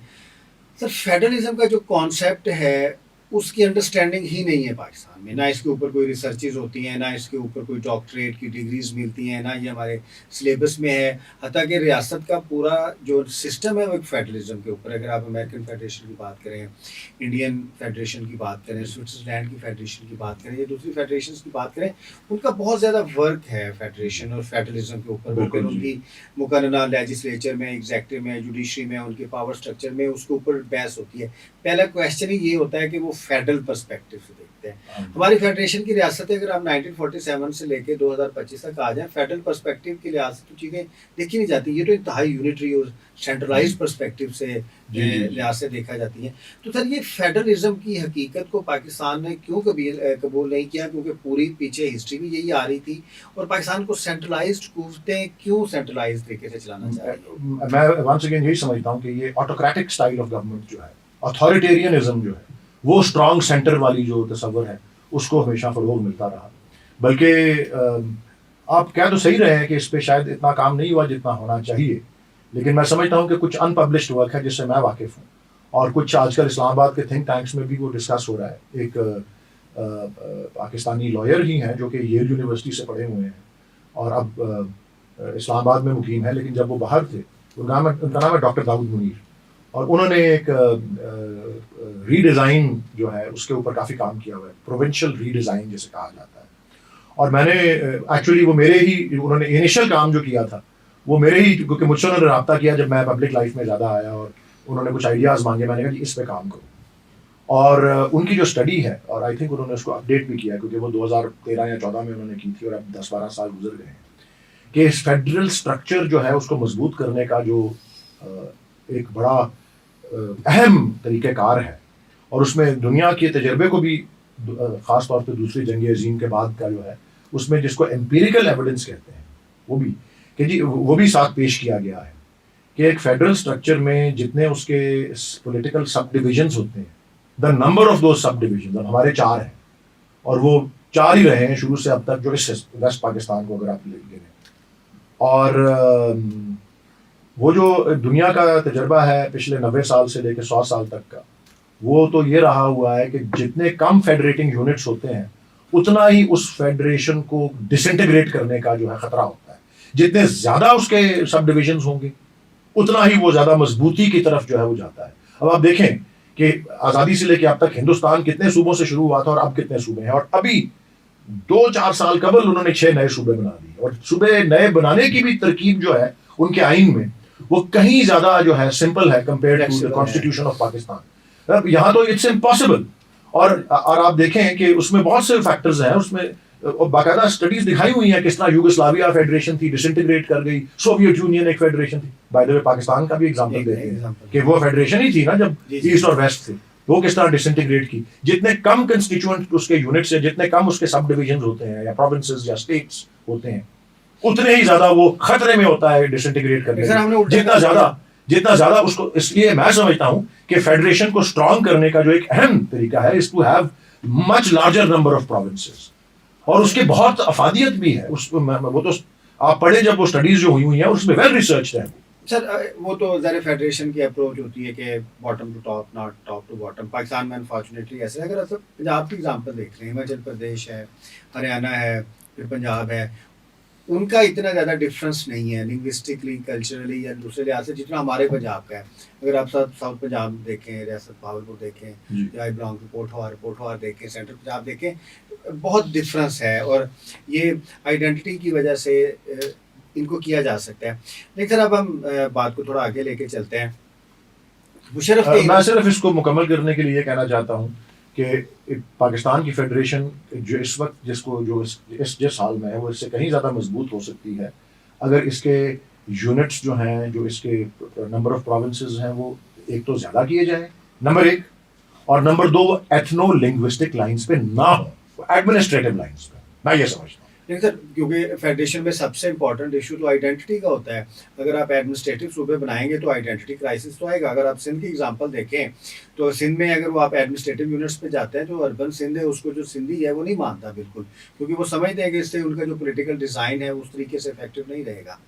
نہیں، وہ ضروری نہیں ہے، بلکہ انفیکٹ میں نے کہا نا کہ یہ اس کو دیکھنے کی غور سے ڈیبیٹ کی ضرورت ہے. اس کو دیکھنے کی ضرورت ہے. یہ اسٹڈیز موجود ہیں، پبلشڈ وہ نہیں ہے شاید، لیکن وہ موجود ہیں، اور اس میں اس کی افادیت. اور پھر یہ بھی ہے کہ ایک فیڈرل اسٹرکچر کے اگر یونٹس جو ہیں اس میں ایسے تعداد میں زیادہ یونٹس ہوں جو کہ انٹرنیشنل باؤنڈریز پہ نہیں ہیں، جو کہ کوسٹ لائن پہ نہیں ہیں، تو وہ بھی وہ سائنس ہے پورا کہ وہ بھی فیڈریشن مضبوط ہوتی ہے، زیادہ مضبوط ہوتی ہے اگر اس کے اندر لینڈ لاکڈ جو ہیں وہ یونٹس بھی ہوں. سر اس کا تو کاؤنٹر آرگومنٹ تو یہ بھی ہے کہ اگر آپ ایک اسٹرانگ لوکل گورنمنٹ کا سسٹم لے کے آئیں تو اس سے بھی ایک ڈیولوشن یا ڈی سینٹرلائزیشن ہو سکتی ہے. سر تھوڑا آگے پروگرام کو لے کے چلتے ہیں. سر مشرف ہیرا. جی. اب سر مشرف جو ہیں وہ ایک ایسے فوجی ڈکٹیٹر ہیں جو کہ ضیاء الحق سے بالکل مختلف ہے. ایٹ لیسٹ جو قانون میں سر ان کو شاید پرائما فیشائی کہتے ہیں. جی. یہ بالکل ڈفرینٹ ہے. وہ انلائٹنمنٹ کا نظریہ دیتے ہیں، وہ جو مذہبی انتہا پسندی ہے اس کے خلاف لڑتے ہیں. ایک سائڈ پہ یہ اور طرح کی پریکٹسز ہیں، پھر دوسری جو ہے، اگر آپ اجازت دیں تو میں اپنے والد کا ایک کوٹ جو ہے بتاؤں، جو انہوں نے کہا کہ جی جنرل ضیاء کے وقت میں اسلامائزیشن ہوئی اور جنرل مشرف نے ڈی اسلامائزیشن آ کے شروع کی، کوشش کی کم از کم. یہ بھی اس کا ایک میرے والد نے یہ استعمال کیے تھے الفاظ. تو سر ہم پھر کدھر دیکھیں سر؟ یہ تو چاہے وہ پولیٹیکل ایڈمنسٹریٹرز آئیں یا بیوروکریٹک ایڈمنسٹریٹرز آئیں یا ملٹری کے ایڈمنسٹریٹرز آئیں، at the end of the affairs تو ان کی جو پرسنل ڈسکریشن ہے سر، کیا اس کے مطابق ہم اپنی سوسائٹی کو موو کریں؟ نہیں جی، یہی تو سارا رونا ہے کہ جب یہاں پہ اتھارٹیرینزم اور ملٹری رول کے اس میں آتا ہے روپ میں وہ، تو پھر ہمارا ملک جو ہے وہ ایک شخص کی ذاتی لائکس اور ڈس لائکس کا یرغمال بن جاتا ہے، اور پھر اس کی ساری تاریخ جو ہے وہ اس کا رخ جو ہے وہ اس پرسن کی پرسنل پرائیورٹیز کے بنیاد پہ جو ہے وہ چل پڑتا ہے. اور ایسا میں تو یہی سمجھتا ہوں کہ اس کا حل جو ہے وہ قانون کی حکمرانی اور آئین کی بالادستی ہے. جس اوریجنلسٹ اسکول آف تھاٹ، جو ملک اپنے آئین پر ایک آئین اپنے آپ کو دے اور پھر اس پہ 100% عمل درآمد کرے، اس کا حل نکل سکتا ہے اس سے. میں یہی سمجھتا ہوں. اور وہ ریپیٹڈ اگر وہ پروسیس چلے تو اس میں وہ ساری کلینزنگ ہو سکتی ہے. پولیٹیکل کلاس جتنی مرضی انکمپیٹنٹ ہو، جتنی مرضی کرپٹ ہو، وہ کلینز ہو جاتی ہے. لوگ نہیں پٹ اپ کرتے بشرطے کہ ان کو موقع دیا جائے، ان کی رائے کا احترام کیا جائے، ان کی رائے پہ عمل درآمد کیا جائے. میں یہ سمجھتا ہوں، اور اس کی مثالیں ہیں، دوسرے ملکوں نے کر کے دکھایا ہے. اچھا سر، آپ نے ابھی بات کی کہ رول آف لا اور جو رول آف کانسٹیٹیوشن ہے، سپریمیسی آف دا کانسٹیٹیوشن. اچھا سر، اب بحث اس سے آگے چلی گئی ہے سر. میں اس کو اس لحاظ سے دیکھتا ہوں، آپ استاد ہیں قانون کے سر، میں شاگرد ہوں ادنا سے. سر دیکھیں سر، اب تو کانسٹیٹیوشن آپ آئین کو بھی اپنی مرضی کے مطابق ڈال لیتے ہیں. اب جب آپ کہتے ہیں کہ کانسٹیٹیوشنل امپلیمنٹ ہونا چاہیے تو اٹ مینز آپ یہ بھی کہتے ہیں نا کہ جو 26th امینڈمنٹ ہوئی ہے یہ امپلیمنٹ ہونی چاہیے. اب تو بات اس سے آگے چلی گئی ہے، اب تو ہم نے کانسیپٹ کے اوپر آنا ہے. کہ اس کانسیپٹ کے نیچے جو لیجسلیشن ہوئی ہے وہ تو آپ نے اپنی مرضی کی لیجسلیشن کر کی. اب جو پی کا ایک قانون ہے تو اگر وہ امپلیمنٹ ہوگا تو وہ جو ایک بنیادی تصور ہے فریڈم آف ایکسپریشن کا, میں اس کو فنڈامنٹل رائٹ کے طور پہ بھی نہیں لے رہا جو انشرائنڈ ہے ہمارے کانسٹیٹیوشن میں, اس کو تو اور طریقے سے دیکھا جائے گا. اب پاکستان میں اندر تو یہ ہم بحث بھی نہیں کر سکتے کہ قانون امپلیمنٹ کریں, کیونکہ قانون ایسے بن جائیں گے کہ جو ہمارے گلوں تک آ سکتے ہیں, ہماری زبان کو جو ہے وہ ہماری سوچ کو جو ہے وہ دیکھ سکتے ہیں. ہم نے تو اب دوبارہ کانسیپٹ پہ جانا ہے تاکہ اس سے جو legislation originate who that should have that ingredients of that concept. ہاں جی, تو 26ویں ترمیم چیلنج ہوئی ہے نا, اس کو خیر جن حالات میں ہوئی وہ سب کو پتہ ہے, اس پہ علیحدہ ایک بحث لمبی نکل آئے گی. اور دوسرا خیر وہ بھی ایک آئین کا جو بنیادی ڈھانچہ ہے اس کے مسخ کرنے کا ایک پورا جو ہے کارروائی ہے 26ویں ترمیم, اور پھر پیکا اور اس طرح کی مزید ترامیم جو ہیں وہ اسی کا تسلسل ہے. اور اس کو زیادہ سے زیادہ یہی کر سکتے ہیں شہری کہ اس کو چیلنج کریں کہ یہ آئین کے بنیادی ڈھانچے, بنیادی اسٹرکچر جو ہے اس کی ساخت جو ہے اس سے متصادم ہے, اس لیے اسے کالعدم قرار دیا جائے. اور یس پیکا کی بھی اگر اس طرح سے جو کہ ظالمانہ کچھ ہیں اس میں شکیں, تو وہ بھی ہمارے ہی آئین کی جو آرٹیکل 19 ہے اس سے متصادم جو ہے قرار دینی چاہیے, اس کا بھی چیلنج جو ہے وہ ہوا ہے. اچھا سر, اب ہم آگے بڑھتے ہیں سر, کیونکہ ہم نے اب تھوڑا پولیٹیشینس کی بات کرتے ہیں سر. بات بڑھنے کا مطلب کیا ہے جی کہ رول آف لا کے بجائے مائٹ از رائٹ کا سارا نہیں, اب ہم نے یہ کہنا ہے کہ ہمیں آئین پہ امپلیمنٹیشن کی یا آئین کی عملداری کی ضرورت نہیں ہے, ہمیں ریاستی اور معاشرتی انصاف کی ضرورت ہے. ہمیں ریاستی اور معاشرتی جو تقاضے ہیں ریاست کو کھڑا کرنے کے, جو ہمارے بنیادی تصورات ہیں اقتدار اعلیٰ کے, جمہوریت کے, ریپریزنٹیشن کے, بنیادی حقوق کے, اس کے اوپر ہمیں اپنی آئین سازی اور قانون سازی کرنی پڑے گی. جی بالکل درست, اتنا کولیپس کر چکے, میری بات کرنے کا مقصد جی میں اس سے کوئی انکار نہیں ہے جی, میں اس سے اتفاق کرتا ہوں. شاید ہمیں یہ رخ لینا پڑے کہ ہم ایک نئی دستور ساز اسمبلی کا الیکشن کروائیں اور ایک نیا دستور جو ہے اس کو تشکیل دیں.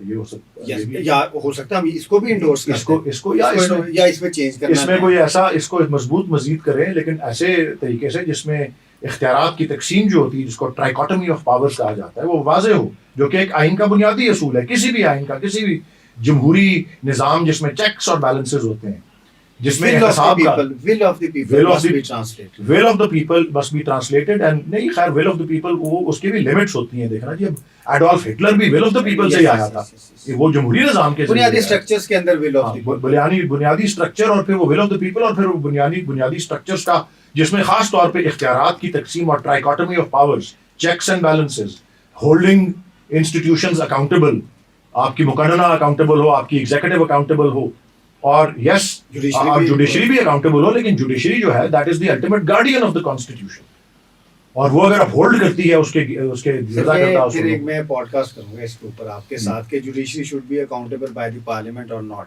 اچھا سر, ہم آگے بڑھتے ہیں, پولیٹیکل پارٹ پہ ڈسکشن کرتے ہیں پولیٹیشینس کے بارے میں. پہلے پولیٹیشین جو الیکٹڈ پاکستان میں آتے ہیں ذوالفقار علی بھٹو ہیں سر, آپ سر ان کے دور کو کیا سمجھتے ہیں, جمہوریت کے لیے, گورننس کے لیے, پولیٹیکل ریفارمز کے لیے, کیا ہمارے پولیٹیکل پروسیس میں وہ ایک سنہری باب ہے سر؟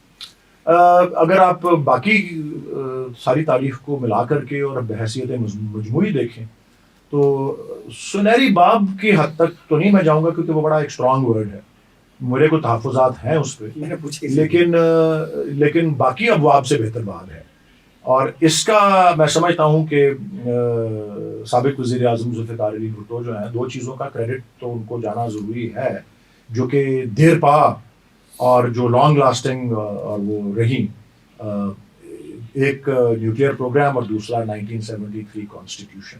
لیکن اگر آپ ان کی اپنی پرسنالٹی کو دیکھیں اور جس طرح سے انہوں نے ایک پاکستان کو ایک کانسٹیٹیوشن متفقہ دینے کے بعد پھر انہوں نے بھی اب تیسری ترمیم یا چوتھی ترمیم جو اس میں ہوئی وہ محض صرف ایک چیف جسٹس, ان کا نام سردار محمد اقبال تھا, ان کو ریٹائر کرنے کے لیے وہ ترمیم کی گئی کہ جی وہ چیف جسٹس کو ہٹانے, کیونکہ انہوں نے ان کے کسی سیاسی مخالف کو جو ہے وہ بیل دے دی تھی یا اس طرح کی وہ چیز کر دی.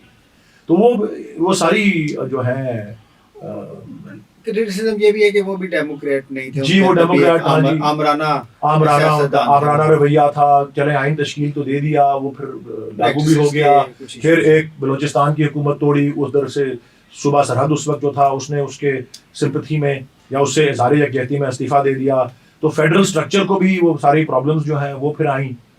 اور پھر جو 1977 کا الیکشن ہوا اس وقت تک کچھ ہوش میں نے سنبھال لی تھی, اس میں تو جسے کہتے ہیں نا انی بات تھی. اچھا سر, وہ 1970 دے الیکشن چ انی پئی ہے کہ کسی اور الیکشن چ بھی نہیں انی پئی ہے؟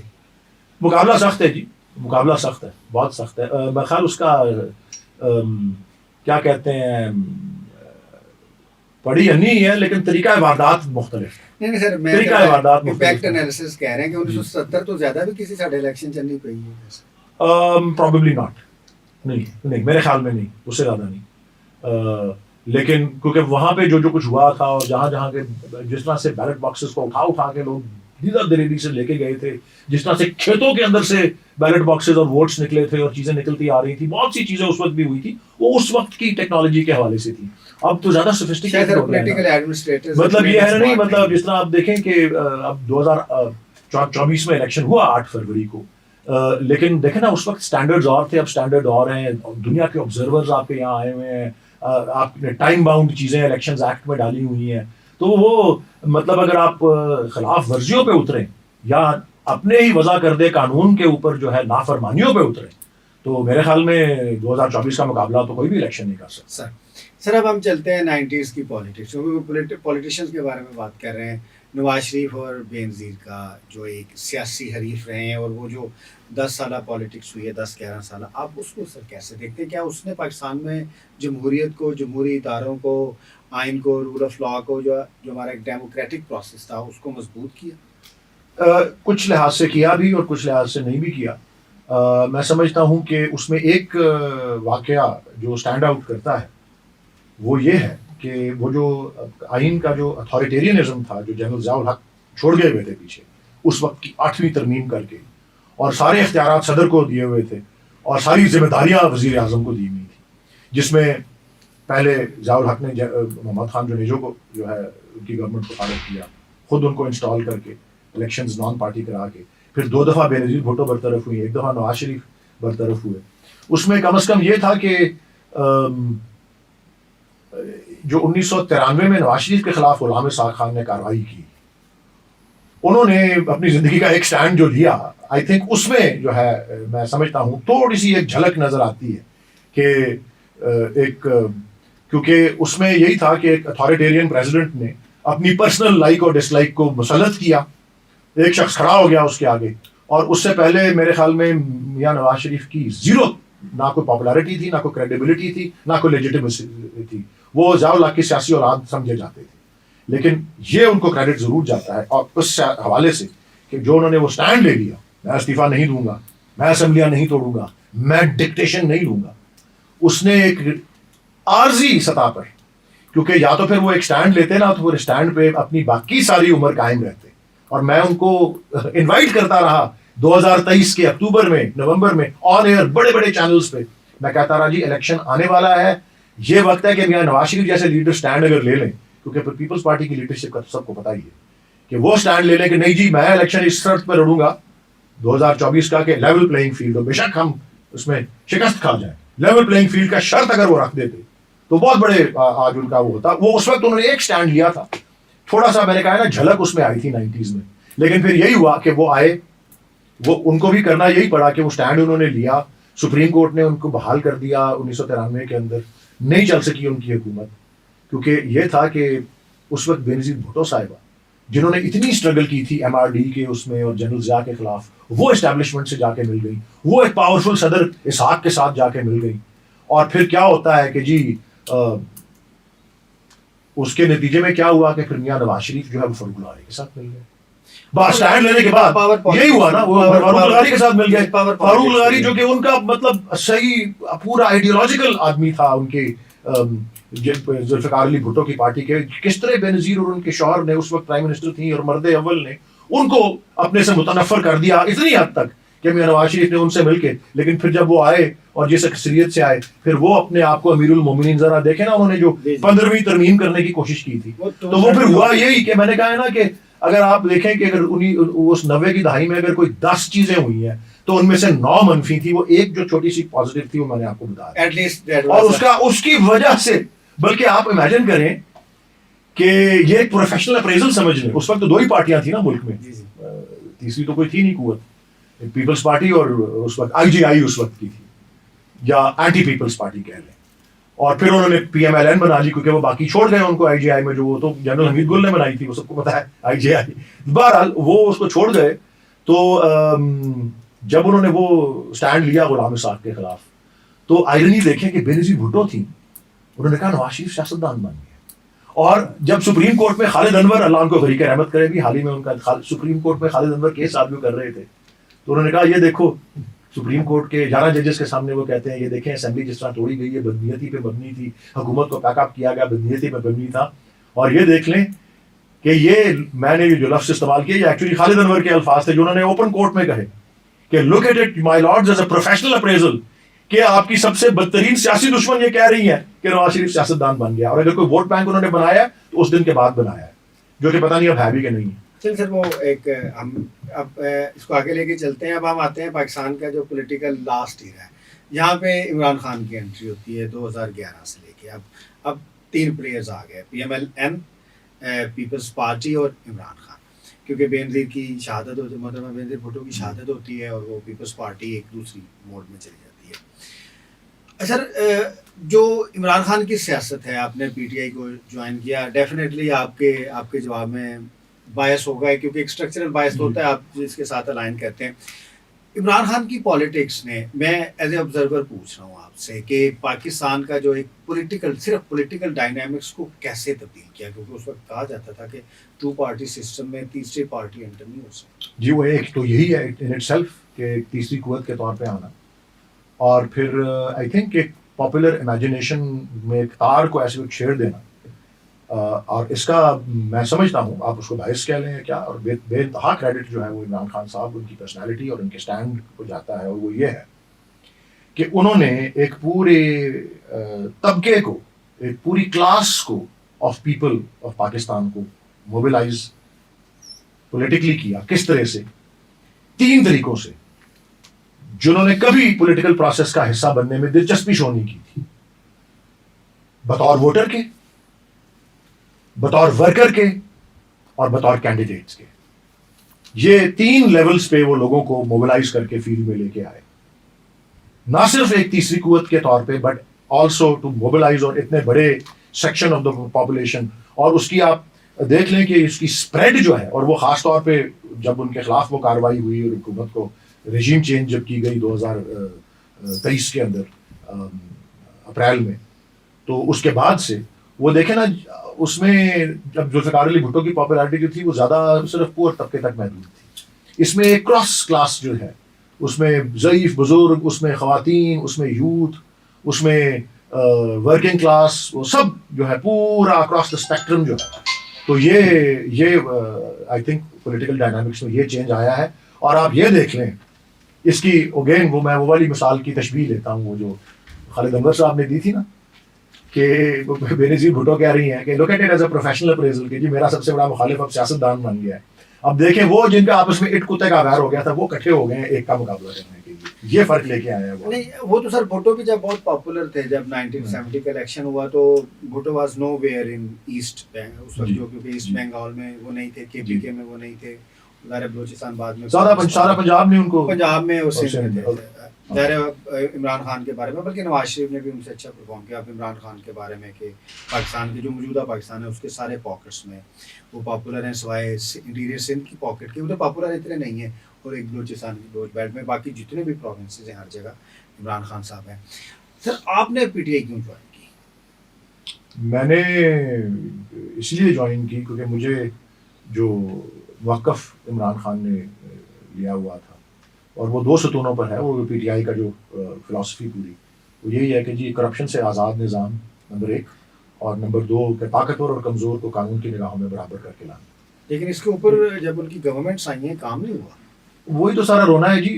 اگر ہم کوئی کام کرنے جو کہ نہیں تھے گورنمنٹ, تو اس کو اگر اپنا مدت پوری کر لیتی تو ووٹرز نے فارغ کر دینا تھا نا. تو پھر اگلی بار نہیں, میں تو سمجھتا ہوں کہ کرتے یا نہ کرتے اس کو نوبت ہی نہیں آنے دی نا. وہی تو میں کہہ رہا ہوں, اور اگر کرنے دیتے تو جو بھی چاہ رہا تھا کہ رجیم چینج ہو شاید اس کا مقصد پورا ہو جاتا اور وہ جائز طریقے سے پورا ہوتا. سارے ضمنی الیکشن پی ٹی آئی بڑی بری طریقے سے پنجاب میں بھی ہار رہی تھی جب وہ پاور میں تھی. جی جب پاور میں نہیں رہی تو سارے کے سارے 22 میں سے 24 میں سے 25 میں سے 18 جیت گئے. اور میں تو کہہ رہا ہوں نا کہ یہ اس کی وجہ سے اب آپ دیکھ لیں کہ کیسے دو جو پولیٹیکل جن کی سیاسی رقابت جن کی سیاسی عداوت کیسی تھی وہ دونوں کٹھے بیٹھ کے چلا رہے ہیں.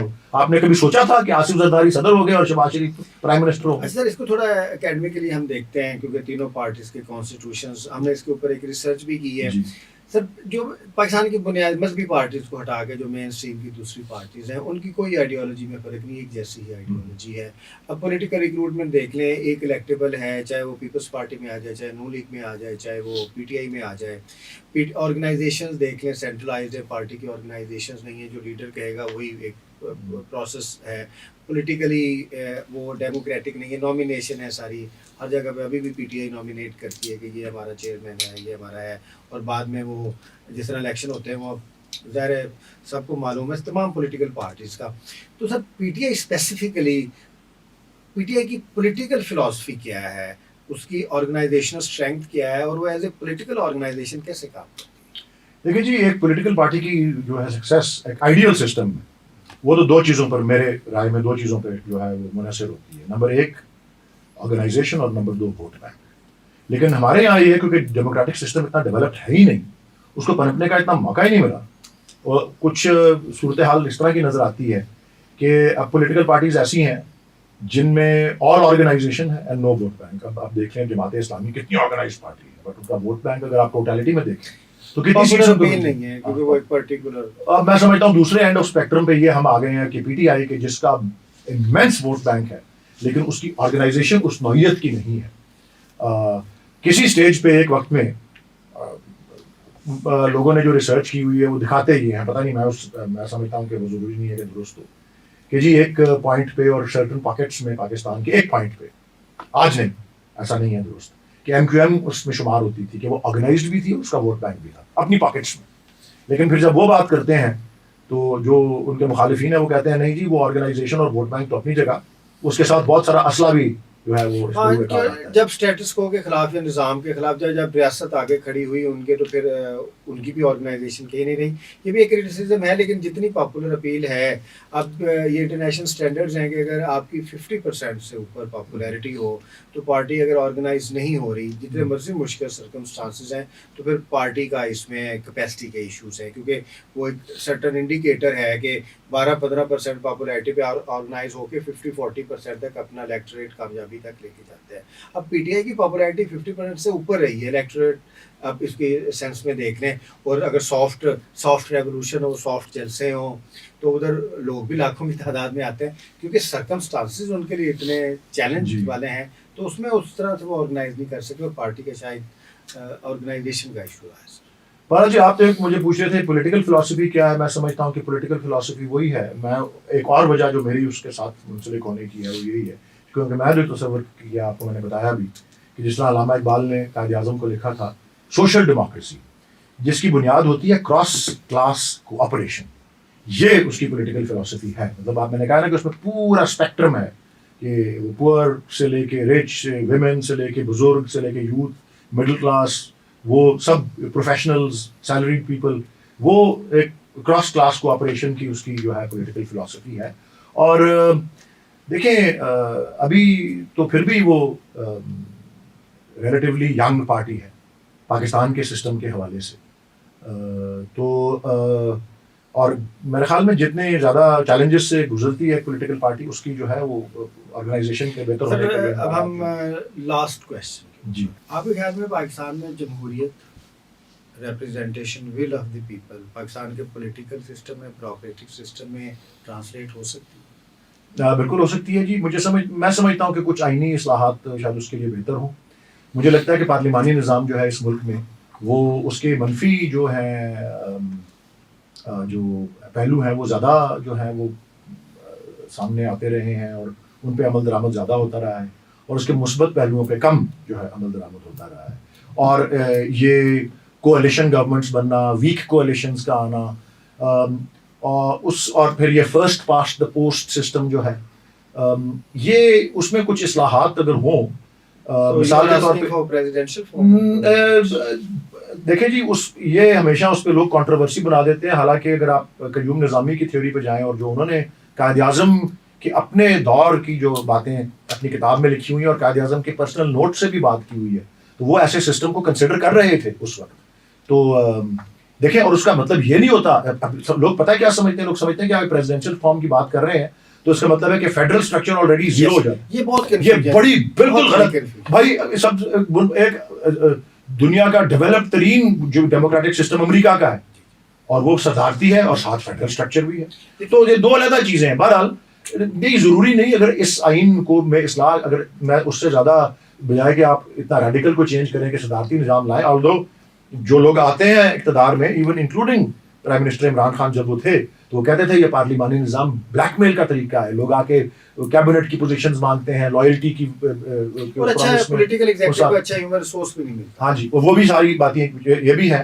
دوسرا ایک جو اس میں زیادہ ٹیکنوکریٹک لوگوں کا آنے کا دروازہ کھل سکتا ہے وہ پروپورشنل ریپرزنٹیشن کا سسٹم. وہ آپ پارلیمانی نظام کو رکھتے ہوئے بھی اس کو پروپورشنل ریپرزنٹیشن کو اگر ریپلیس کریں فرسٹ پاسٹ پوسٹ سسٹم سے تو ایک اور چیز کہ پرائم منسٹر فرض کر لیں آپ نظام وہی رکھیں. میں یہ بہت سے ویریئنٹس ہیں. اگر آپ پرائم منسٹر کا الیکشن ڈائریکٹ کر دیں اور اس کے اختیارات کو بڑھا دیں نظام پارلیمانی ہی رکھیں. اب یہ کہہ رہے ہیں کہ پرائم منسٹر ڈائریکٹلی الیکٹ ہو اور وہ 2-3 انڈیویجولز ہوں جس طرح صدارتی انتخاب میں پولیٹیکل ایگزیکٹو ڈائریکٹ الیکٹ ہو تاکہ وہ اس کی نو کانفیڈنس کے ذریعے اور وہ ساری جو ہے وہ اس کو بلیک میل کرنے کی اور وہ ساری چیزیں جمہوریت مضبوط ہوگی میرے خیال پولیٹیکل ایگزیکٹو میرے خیال سے ڈائریکٹلی الیکٹ ہوتی. تو آپ سمجھتے ہیں کہ پاکستان میں ڈیموکریسی کا فیوچر اچھا ہے. کیا Peoples Party Noon League P T I کو ملنا چاہیے ڈیموکریسی کے لیے؟ مجھے اس وقت اس کے آثار کو نظر نہیں آ رہی. نہیں میں نے پوچھا ملنا چاہیے. دیکھیں یہ میرے ہاتھ کا اشارہ اگر آپ کے فریم میں آ رہا ہے تو آئیڈیل ورلڈ ادھر ہے اور ریئل ورلڈ ادھر ہے. تو میرے خیال میں یہ ایک آئیڈیل ورلڈ کا ہی تصور ہے کہ ملنا چاہیے. مثال کے طور پہ اس وقت 1990 میں بھی وہ ایک موقع تھا کہ بجائے بے نظیر بھٹو اگر اتنی جب ان کو نظر آیا کہ میاں نواز شریف اور غلام اسحاق میں اختلاف ہو گیا وہ بجائے غلام اسحاق کی گود میں بیٹھ کے ان کی حکومت کو توڑنے کو سپورٹ کرتی اور اپنے آپ کو انہوں نے پھر اس سے نقصان پہنچایا. وہ کہتی نہیں میں کھڑی ہوں نواز شریف کے ساتھ. میں اس پولیٹیکل آئیڈیاز اگر اکٹھے اس طرح سے اگر ایسی مثالیں ہماری پولیٹیکل ہسٹری میں ہوتی تو میں ضرور کہتا کہ ہاں جی, لیکن وہ نہیں رہی. یہ پولیٹیکل آپس میں یہ بیک اسٹیپ ہی کرتے ہیں ایک دوسرے کو. تو ہم کیا توقع کر سکتے ہیں؟ لاسٹ میں جو یوتھ ہے سر اس کے لیے آپ کا کیا پیغام ہے؟ کیا ان کو پالیٹکس میں شرکت کرنی چاہیے؟ بالکل جی, یہ عمران خان صاحب نے ہی کہا ہوا ہے نا جی کہ اگر ظلم اور جبر کا نظام ہو تو دو ہی قسم کے لوگ جو ہیں وہ پالیٹکس میں نہیں آتے, ایک جو خود غرض ہیں اور دوسرے جو بزدل ہیں. تو سب کو اس میں اور میرے خیال میں نے آپ کو پہلے ہی جواب دیا کہ عمران خان وہ پرسنالٹی ہیں جنہوں نے ایک پورے طبقے کو موبلائز کیا as voter, as worker and as candidate, جو پہلے کبھی تصور نہیں کرتے تھے کہ ہم پالیٹکس میں آئیں گے. سو یہ پیغام ہے. اور آف کورس دعا بھی ہے جس طرح علامہ اقبال نے ساقی نامہ میں کی کہ خرد کو غلامی سے آزاد کر اور جوانوں کو پیروں کا استاد کر, تڑپنے پھڑکنے کی توفیق دے, دلے مرتضیٰ سوزے صدیق دے اور جوانوں کو سوزے جگر بخش دے, میرا عشق میری نظر بخش دے. سر بہت شکریہ آپ کا. ناظرین آج کا ہمارا پوڈ کاسٹ تھا. ولید اقبال صاحب ہمارے ساتھ منسلک بھی ہیں ہمارے تھنک ٹینک کے ساتھ اور ہم federalism, politics, law, rule of law اس کے اوپر بحث کرتے رہتے ہیں. اگر آپ کو ہمارا چینل اچھا لگے ہمارے چینل کو ضرور سبسکرائب کیجیے گا. آپ کا بہت شکریہ. اللہ حافظ.